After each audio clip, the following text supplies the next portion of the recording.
there is something that I always. There is. So little example. There's a pimple. There is a pimple. Pute. We say it. There's a pimple. There's a pimple. Kurulayak තියෙනවා. There's a pimple. So there's something. There's something. There's something. දෙයක් තියෙනවා. දෙයක් තියෙනවා. I have taught you. මම ආදරණීය නුඹට කියලා දීලා තියෙනවා. යම් දෙයක් විස්තර කරන්න භාවිතා කරන ලබන පදේ. මම බලයි. සර් ඒ වගේවා ගොඩක් ඉංග්‍රීසි දන්න කෙනෙක් නේද ඉගෙන ගන්න ඕනේ. එහෙම එකක් නැහැ පොතේ. right? භාෂාව කියන්නේ අපි අහුවෙන තැනින් ඉගෙන ගන්න ඕනේ. අපි සිංහල ඉගෙන ගත්තේ අපේ අම්මේ අපේ අප්පච්චි අයනු අපිට කියලා දීලා නෙමෙයි. right? ඔය ඉස්සෙල්ලම ඉගෙන ගත්ත බොහෝ විට සිංහල වචනේ තාත්තා. නුඹට මේ ලෝකේ හම්බෙන පළවෙනි නාමපදයේ සුදුබුදු අම්මා. That's all right. ඒක හරි ඉතින්. Vitality, that's all right. ඒක හරි ඉතින්. කොහොමද ඉංග්‍රීසියෙන් කියන්නේ? That's all right. අලුතින් ඉංග්‍රීසි වචනයක් හම්බුන ගමන් ඇඟිලි නවනව ලස්සනට ප්‍රැක්ටිස් කරා. That's all right. That's all right. That's all right. That's all right. That's all right. ඒක හරි ඉතින්. right? So ඉස්සෙල්ලම තාත්තා කියන වචනේ අම්මා අඬ පුරුදු කරා. ආයෙක හිමින් කිව්වා. ඒ නිසා ඇල්ෆබෙටිකේ පිළිවෙලටවත් වෙන මොනවා හරි පිළිවෙලකටවත් නෙවෙයි අහුණු තැනින් භාෂාව ඉගෙන ගන්න. ඒක අහුණු ගමන් ඒකේ සිංහලෙක ඉවත් කරලා ඉංග්‍රීසි එක කතා කරගෙන ඉදිරියට යන්න. right? which කියන එකත් මොනවා හරි දෙයක් විස්තර කරන්න භාවිතා කරන්න පුළුවන්. The red rose flower plant which you gave me. රතු රෝස පැලේ නුඹ මට දුන්නා. You gave me කියන්නේ නුඹ මට දුන්නා. The red rose flower plant රතු රෝස පැලේ. The pain of flames, the fire of pains that you gave me, which you gave me. මට දුන්නු දුක් ගින්න. The fire of flame, the fire of pains. Flames කියන්නේ ගිනි දා. right? So I'm going to tell you today there is something. දෙයක් තියෙනවා. ඒ දේ අපිට විස්තර කරනවා. There is something. දැන් කොහොමද කියන්නේ පුතේ? මට මොනවා හරි දෙයක් නිතරම මතක් වෙනවා කියලා. I always remind. I always remind. මම I. මට මතක් වෙනවා I remind. මට නිතරම මතක් වෙනවා I always remind. මා නිතරම මුමුණනවා I always murmur. Oh whisper. මුමුණට කියනවා whisper කියලා. මා නිතරම කියනවා I always utter. මා නිතරම මොනවා හරි දෙයක් දොඩවනවා I always utter. always utter. මම නිතරම කැමති මා නිතරම ආසයි I always like. I always like. මට නිතරම ඕන වෙනවා කියන්න ඔයාම I always want. I always want. ඉතින් එහෙම චූටි පාඩම් කෑල්ලක් ඩීලේ යන්න නෙමෙයි ආවේ. හැමදාම මොනවා හරි දිග දෙයක් මොනවා හරි ලස්සන දෙයක් ඔයාට දාලා කතා කරන්න පුළුවන්. අපි පුතේ කැලි ටිකක් ඉගෙන ගත්තට වැඩක් නෑ. ඒ කැලි සම්බන්ධ කරලා කතා කරන විදිය අපි ලස්සනට ඉගෙන ගන්න ඕනි නේ. මොනවා හරි ලෙසන් එකක් දීලා යන්න නෙමෙයි හදන්නේ. නුඹ ලස්සනට ආදරණීය නුඹ ලස්සනට ඉංග්‍රීසියෙන් කතා කරන්න ගන්න උත්සාහයක් මේක. අවුරුදු 17ක් තිස්සේ උත්සාහය සාර්ථක වෙලා තියෙනවා. ඒ නිසා ඔයාලට බය නැතුව මේ channel එක බලලා ඉංග්‍රීසි ටික ගොඩ දා ගන්න පුළුවන්. Okay, let's go to the lesson. පාඩමට යමුකෝ. Is it all right? Hand. Is it all right? Okay. Use these. මේ ඔක්කොම පාවිච්චි කරන්න. Use these කියන එකත් පාවිච්චි කරා. Understand? Right. Understand කියන එකත් පාවිච්චි කරා. Okay.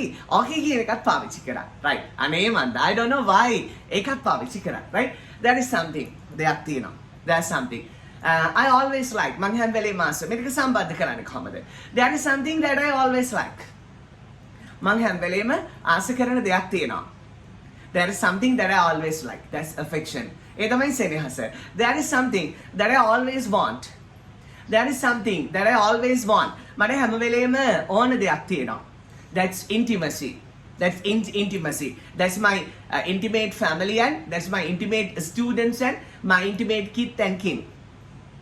There is something that I always want. මට හැම වෙලේම ඕන දෙයක් තියෙනවා. ලෙන්ගතුකම. මගේ ලෙන්ගතු පවුලේ අය, මගේ ලෙන්ගතු සිසුවියත්, මගේ ලෙන්ගතු යහළුවන්. කිත්තන් කින් කියන්නේ පුතේ නෑදෑයන් සහ යහළුවන්. right? So darling, there is something that I always eat. මං හැම වෙලේම කන දෙයක් තියෙනවා. There is something that I always eat. That's වැලි තලප. ඒ තමයි වැලි තලප. There is something that I always eat. right? There is something that I always hope. දෙයක් තියෙනවා මම හැම වෙලේම බලාපොරොත්තු වෙන. There is something that I always hope.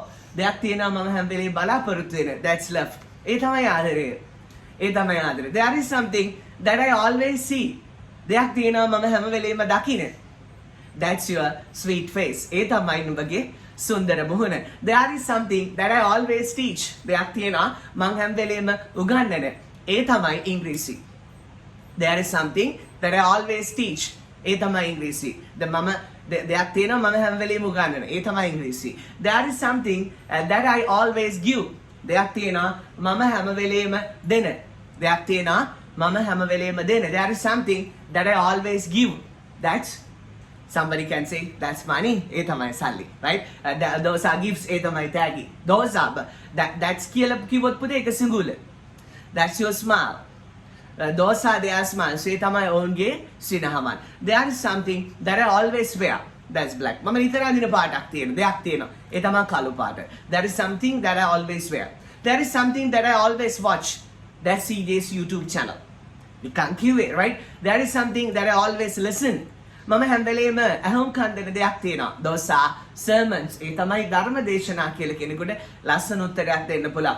ඕපදූප අහන්නේ නැහැ, කේලම් බලන්නේ නැහැ, අනවශ්‍ය දේවල් බලන්නේ නැහැ. කිසිම කෙනෙකුට සතුරෙකුටවත් රිදවන දෙයක් බලන්නේ නැහැ.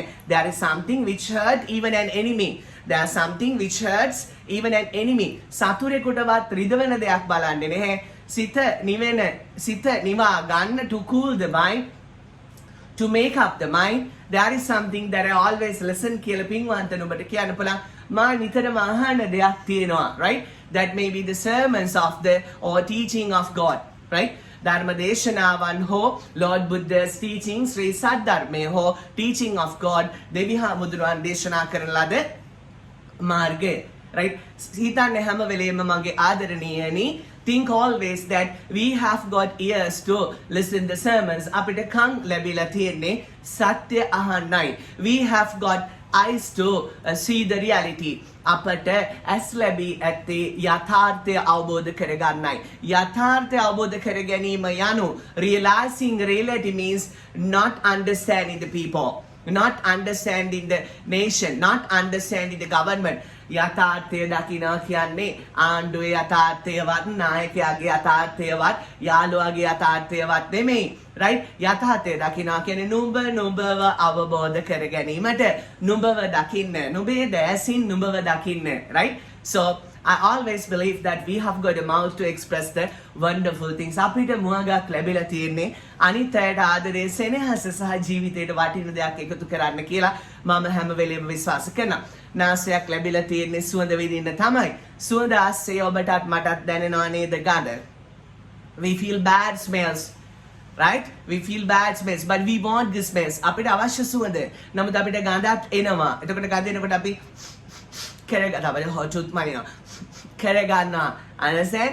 නමුත් කනට නරකක් ඇහෙනකොට ඔබ ඒක හෙමින් අහන් ඉඳලා හිත කුණු කරගන්නවා. ඇහැට නරක දෙයක් පේනකොට හෙමින් බලන් ඉඳලා හිත කුණු කර එපා. නාහේ ගානවාගේ කන් දෙකත් එහෙම කරන්න, ඇස් දෙකත් එහෙම කරන්න, ශරීරයත් එහෙම කරන්න. සුන්දර දේවල් විතරක් විඳ ගන්න හරිම ආදරෙන් ඔබට කියන්නේ. There is something that I always love. මම හැම වෙලේම ආදරේ දෙයක් තියෙනවා. There is something that I always tell. මම හැම වෙලේම කියන දෙයක් තියෙනවා. There is something that I always eat. මම හැම වෙලේම කන දෙයක් තියෙනවා. There is something that I always give. මම හැම වෙලේම දෙන දෙයක් තියෙනවා. There is something that I always wear. මම හැම වෙලේම අඳින දෙයක් තියෙනවා. There is something that I always want. මම හැම වෙලේම ඕන දෙයක් තියෙනවා. There is something that I always dislike. මම හැම වෙලේම ආස දෙයක් තියෙනවා. There is something that I always feel. මම හැම වෙලේම මට හැම වෙලේම දැනෙන දෙයක් තියෙනවා.